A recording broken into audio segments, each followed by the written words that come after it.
Hello, my name is Second 814, and I'm back from seeing the movie Hardcore Henry. Yes, the first-person action movie. Eh, So, starting off, did I like this movie? Yeah, I did. And I thought it was entertaining. I'm not saying, but at the same time, I don't think it was a masterpiece either. Don't get me wrong, it wasn't a freaking terrible movie. Yeah, I didn't hate it, but I didn't necessarily love it either. So, starting out, what's this movie about? Well, this movie is basically about a guy who wakes up in Russia, has no memory of who he is, what's that happened to him, except for the woman, and he gets told by a woman that he was recovering after an accident, and that the woman is his wife, and that he has now been rebuilt as a cyborg soldier. And basically, from there, everything go. He goes on an adventure through Moscow, and basically, well, he has a wild ride. And yes, this movie is a wild ride. Bit confusing, but hey, wild ride. And basically, he goes through the city, through,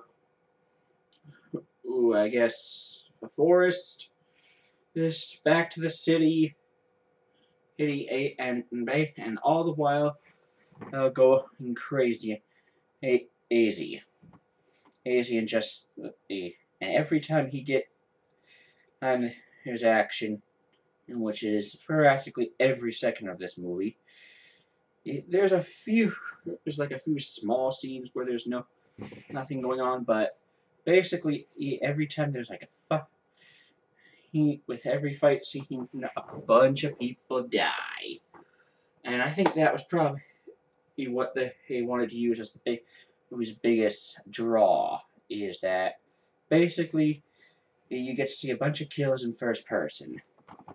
Now, I'll be honest, when I first saw the trailer for this movie, I was not excited.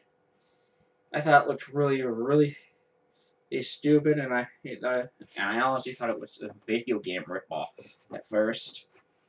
But now that I've seen it, I have to say, he, I still think it's pretty silly, but it's definitely entertaining at first. Although I will say that the movie he could have benefited from more of a plot than just a bunch of scenes of mindless action with some and with I guess you could say a interlude or intercession scenes thrown in there. Honestly, they're not intercession scenes, but honestly, I really don't know what else to call them. Non-action scenes, I guess. So basically, he wakes up in Moscow, has no memory of who he is, what's happened to him, as I said earlier, and he goes on a wild ride. And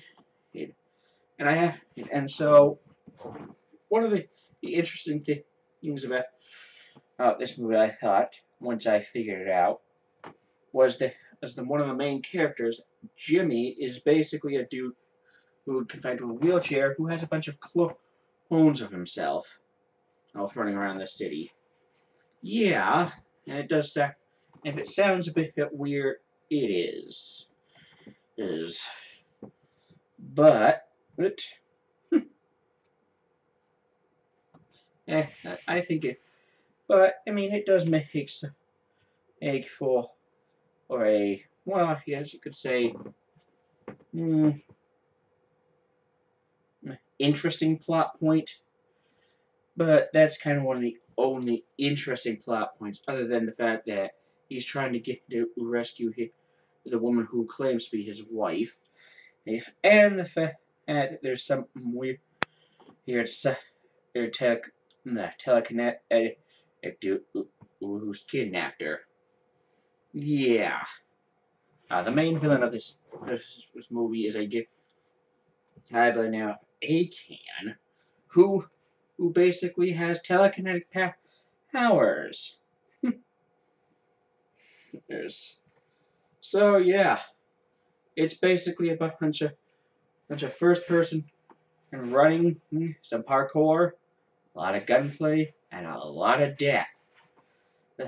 Base, uh, although I will say, hey, what I found one of bigger weaknesses of this movie is the fact that he kind of a lot of time that there are some scenes that for a guy who's supposed to be some sort of cyborg soldier, there are some scenes where he kind of gets kicked around, where that kind of made me. Yeah, so sorry about that. So getting back to where I was, as there are a couple times in the movie where he gets kicked around a little bit.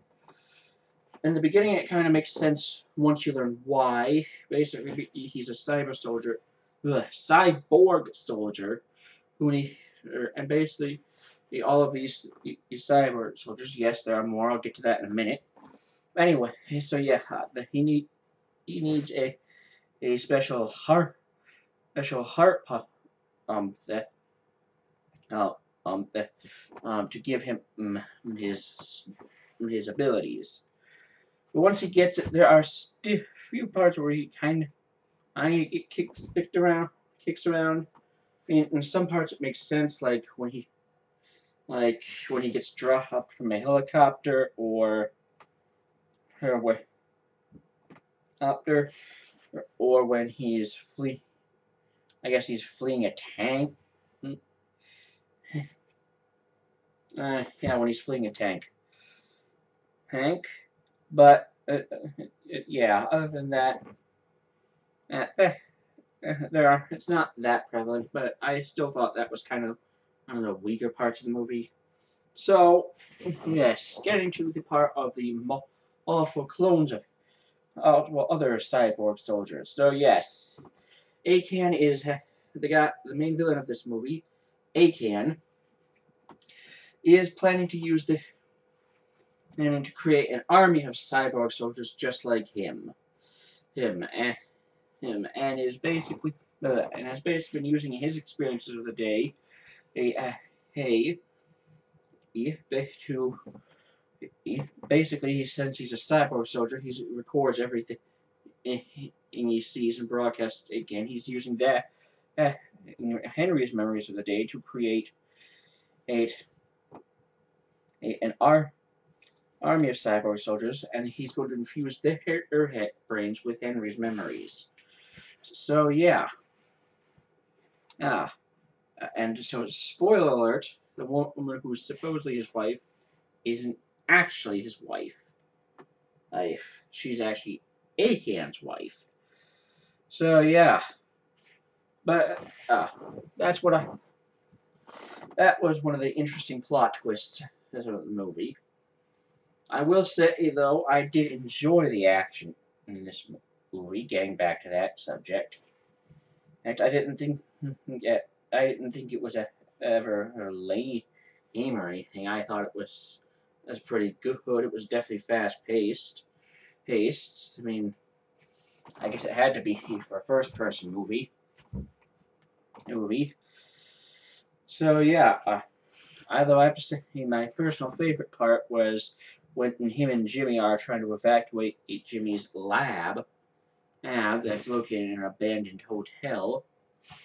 So, hell, other than that, hell, and basically they're fighting through a bunch of Akan and soldiers, human soldiers, that is, or I should say mercenaries. So yeah, now, that was definitely one of my favorite parts of the movie. My other favorite part of the movie he is at the end where he basically he kills all the other cyborg soldiers. It was in a massive rooftop battle, and finally kills the bad guy. By guy. And the way he kills him is, I thought, was actually pretty awesome. Basically, he takes one of his cyborg eyes, takes it out of his head because it's connected to his head via wire, wraps the eye around the bad guy's head, and basically pulls it tight and splits his head into two. And that was pretty cool. So yeah, uh, that was. But once again, I thought this movie definitely could have benefited from more of a plot, other than just mindless. Well, I shouldn't say mindless action, but mainly straight up action. The part with Jimmy revealing that he's basically has a bunch of clones with him, I thought was kind of neat. And the plot twist at the end where he discovers that the woman who claims to be his wife isn't actually his wife, Ife. That was kind of interesting. But yeah, definitely could have benefited from more of a plot instead of just action, because I think a lot. Here's why I think that my personal opinion on it. The thing is one of the TV trailers for this movie. He says it's a mix of, as it's part Call of Duty. Go look it up on YouTube. Anyways, so yeah, it says it's part Call of Duty and a bunch of other things. And here's the problem with that, is that, as we all know, video game-based movies don't exactly have the best track record. And while this isn't necessarily a video game-based movie, the first-person camera, I think it might remind some people of stuff like Call of Duty or other first-person shooters, which I'm not saying is a bad thing, but if you look at the track record of Hollywood trying to create movies based on video games, it's not exactly a pretty sight. So yeah, that's one. Once again, definitely could have benefited from more of a plot. I think that would have helped this movie. Instead of just constant action. And well, I guess it. And well, I understand that it might be a little hard to make a plot with from first person point of view, especially considering the fact that the main character in this movie doesn't talk at all. Well, apparently they didn't get time to install a voice module which lets him talk. But anyways, yeah. Uh, he doesn't get a voice module. But anyways, so yeah. If they had probably let him talk, maybe they could have had more of a plot, but I think that the fact that it's mainly a lot of action and not much action with not much plot. Sorry to keep harping on that, but anyway, a lot of action with not much plot, I think is that's probably hurting this movie right now. So, final verdict of this movie. Final verdict for hardcore Henry, he is a 6 out of 10. No, once again, and not terrible, but definitely not a masterpiece.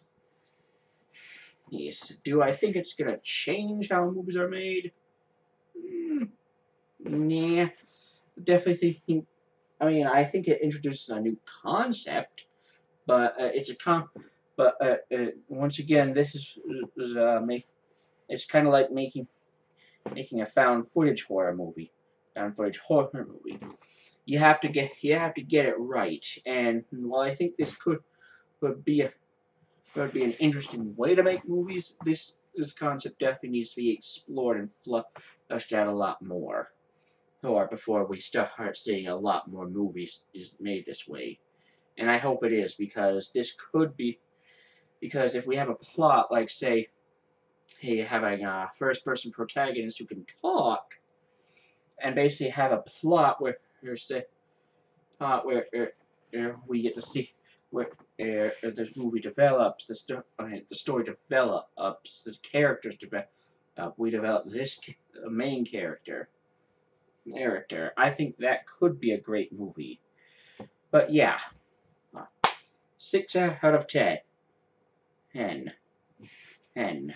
Would I recommend this movie? If you're a big fan of action movies, I'd say yes. If you're someone who wants something with a little more plot, I'd say probably not. But yeah, other than that, I'd say it's an entertaining experience. So yeah, there you go. Hardcore Henry, 6 out of 10. Go see it if you're an action movie fan. And well, that about wraps up for this video. My name is SecondWind814. Thank you so much for watching. May the wind always be at your back. And see you next time.